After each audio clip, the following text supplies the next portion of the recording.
Hey friends, Catherine here from Research Rockstar. Thanks for joining me here today. And today I'd like to talk about market research, project management. Now, I know in this series of conversations, we do often talk about market research methods and data sources and technologies, but I do think it's really important to also talk about project management. So today, in episode 79 of Conversations for Research Rockstars, let's talk a little bit about project management. So my first question for you folks is, as you're thinking about project management for your own team, which may be a team of one, how has your team's project management practices evolved over the last, say, 2 to 3 years? Has it changed? Or has it really been the same? With a lot of the teams that I get to work with here at Research Rockstar, both teams from our students and also from our Rent-A-Researcher service, I would say that I see a lot of teams that really have evolved their project management practices over the last couple of years. And a lot of that is because of technology. A lot of teams have started to use different types of online tools to help with project management, especially with teams that may be geographically dispersed or teams that may have a mix of people who are working who may be in-house versus outside consultants and other types of partners and collaborators. So definitely I have seen an increase in the percent of research and insights teams that are using task tools, project management tools. Now, sometimes it's fairly simple things like just getting everybody to use the same Google Documents or to modify Smartsheet for your own in-house project management needs. Other folks, other teams may be using hosted project management tools like Asana or Rike. I personally here at Research Rockstar, we use Rike. If you are on a team that also does more technology work, maybe some software development, then you might be using Jira. So Jira is very common as well for project management, although again, typically it's got a lot of features that are really great if you're dealing with extremely complex things like you would run into if you're doing software development. So there's been a lot of advances in the variety of tools and online platforms that are available to support project management processes. And so those new technologies are really great. And with a lot of teams, this has also come with something else. It has also come with not only deploying new technology solutions, but also new processes. So for example, a lot of organizations have started to adopt best practices from the world of agile project management, which again, originally comes from the software side of the world, but is increasingly found in various types of marketing organizations, including market research. So we definitely see that there's been some changes for a lot of teams over the last couple of years, and that's fantastic. But the thing is, sometimes when I'm working with a team and I see that they've put a lot of effort into these new platforms and setting up the new processes, sometimes it seems that the basics may have suffered. That is, while we've been really focused on adopting these new tools and new processes, maybe other things haven't kind of kept pace. And this can especially be true for teams that are running really lean. Teams that have don't have a lot of wiggle room in terms of staffing. You know, you really are at a place where you are running as lean as you can, and you've got multiple deadlines. And so on one hand, the project management tools can really help when you are running a lean team and you've got a lot of deadlines, a lot of projects all running at the same time. But there's more to it than just that. I mean, the technology is a huge help. And I really love, again, we use Rike here at Research Rockstar, and I really appreciate its value. But I want to make sure that while I may be improving project management by using some of these new tools and processes, that I'm not forgetting those basics. So how do you know if your basics have suffered? One of the most common sources of evidence is if you experience poorly run kickoff meetings. So think about it for yourself. In the last year or so, have you ever been in a kickoff meeting for a new market research and insights project where people showed up unprepared, where people were unclear what their role was at the meeting, or where people were getting frustrated in the meeting because it didn't feel like it was a really great use of time? Poorly run kickoff meetings are a really good indicator that some of the sort of basics of project management may be getting left behind while we're focused so much on processes and technology. So a great way to fix this and to make sure that you don't run into this problem is to adopt a very simple best practice. Now, I know this is going to sound really obvious, but I see this step getting missed a lot. So I know we all know we should do it, but how often are we doing it? And that step, making sure that you have an awesome agenda for that kickoff meeting. If if you are taking the effort to hold a kickoff meeting to really have a great opportunity to work with everybody who's involved with this team, perhaps a mix of internal clients, or for some of you, perhaps your external clients and collaborators, to have everybody in a room, which may be a virtual room, having that kickoff opportunity to get the project off on the right foot. We all know it's important. We all know a good kickoff meeting can really help to ensure the success of a big project. But if we show up to those meetings unprepared, then that sets a really bad tone for the rest of the project. And if you are dealing with clients, again, internal or external, a poorly run kickoff meeting just ends up reflecting poorly on the market research process. Now, I get it. We're all on deadlines. You're juggling. You're running on a lean team. Taking time to create a great agenda can feel like an onerous task, but I promise you it is well worth it.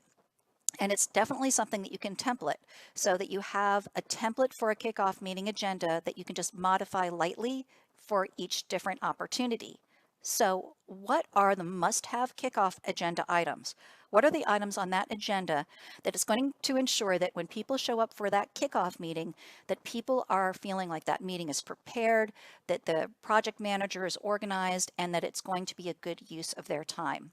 Well, the first thing we have to start off with is actually just simple introductions. Now, I know maybe everybody has already met, if not by face-to-face, but by email. We still want to make sure that we start off every kickoff meeting with introductions. We need to be sure that everybody knows who's on that project. What are their names? Do they know how to pronounce each other's first names? And specifying project roles and responsibilities. Who on the team, who in this meeting is going to be involved in reviewing early drafts of research instruments? Who on the team is going to be responsible for participating when the data is in and contributing to data analysis or synthesis? Who is going to be on the team who's going to be making sure that everything is staying on time and on budget? Who on the team is contributing as a subject matter expert? There are so many different roles that are going to vary depending on the type of research you do, but I want to make sure that at that kickoff meeting that people are very clear about who is responsible for what. Once we know that we've done that, the next big agenda item is to review the project objectives. Now, sure, by the time you get to a kickoff meeting, you probably know what the objectives are, but a lot of things can happen between the time you agree on the objectives in a written document and the time of a kickoff meeting. So we do want to make sure that we have that opportunity, that we have an agenda item to review the objectives, even if they've already been documented and agreed to. My point of emphasis here is verbal. It's incredibly important that the objectives are reviewed verbally, especially for those of you who may have collaborators, clients who don't have a lot of previous market research and insights experience. We really need to make sure that with those groups that they get to really hear us talk about the objectives.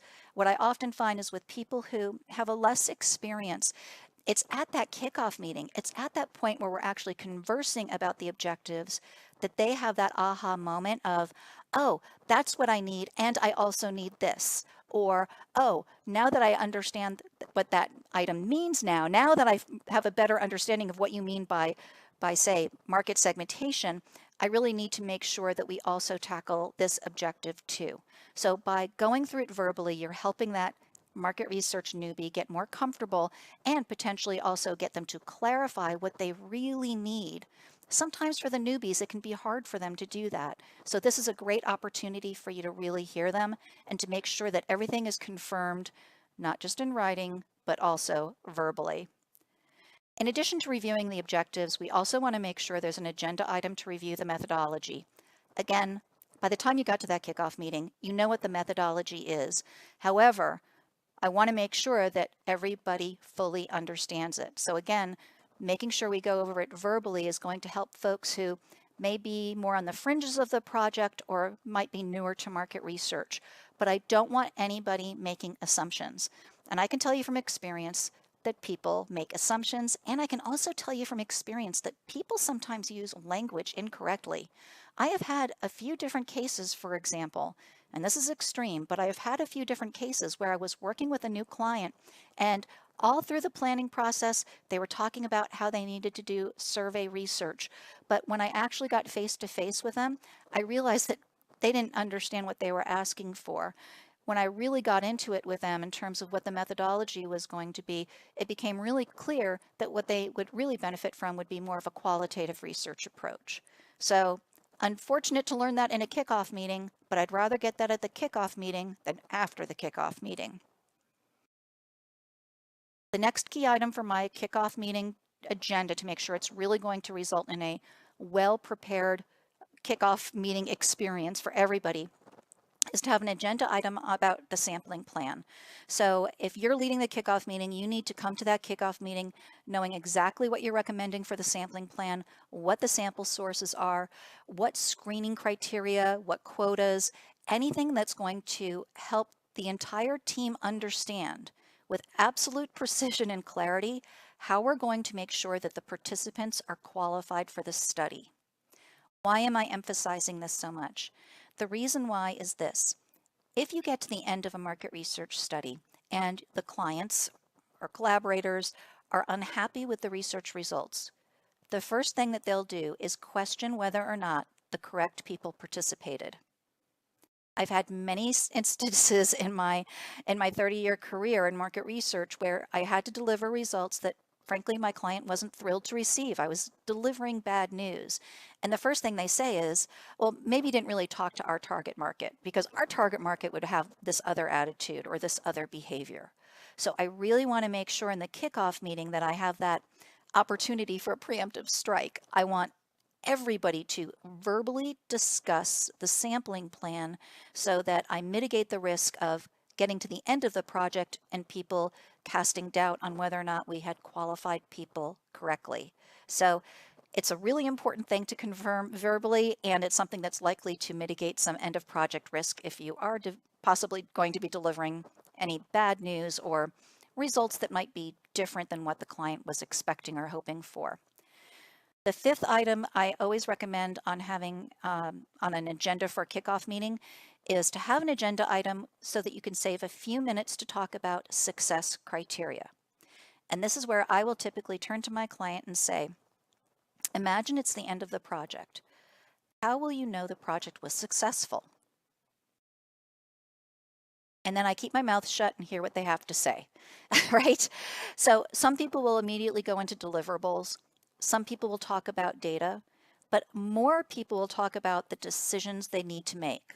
Oh, well, at the end of the project, I'm going to expect that I'm going to have the information I need to make decision X, or I'm going to have the information I need to help my colleague make decision Y or plan budget Z.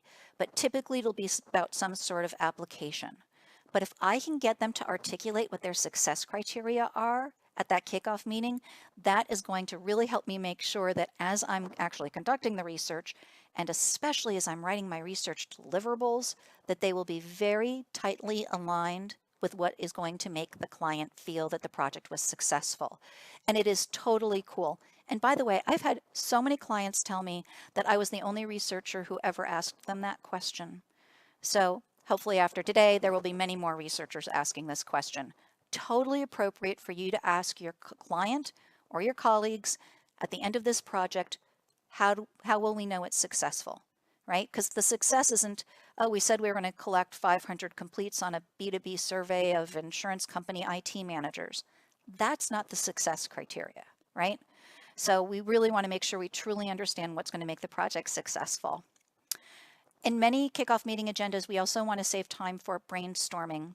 This will often come up in projects, whether you're planning qualitative and or quantitative based research methods. Very often there are situations where at the kickoff meeting, we want some time for brainstorming. So let's imagine we are planning a study related to understanding customer experience. And it's our first time really delving into it and really getting some original research from our target population about their customer journey. Well, I'm going to want to make sure that at that kickoff meeting we have some time to do brainstorming. What do we think the journey is? Do we have any hypotheses about where they are getting derailed or where they're getting stuck?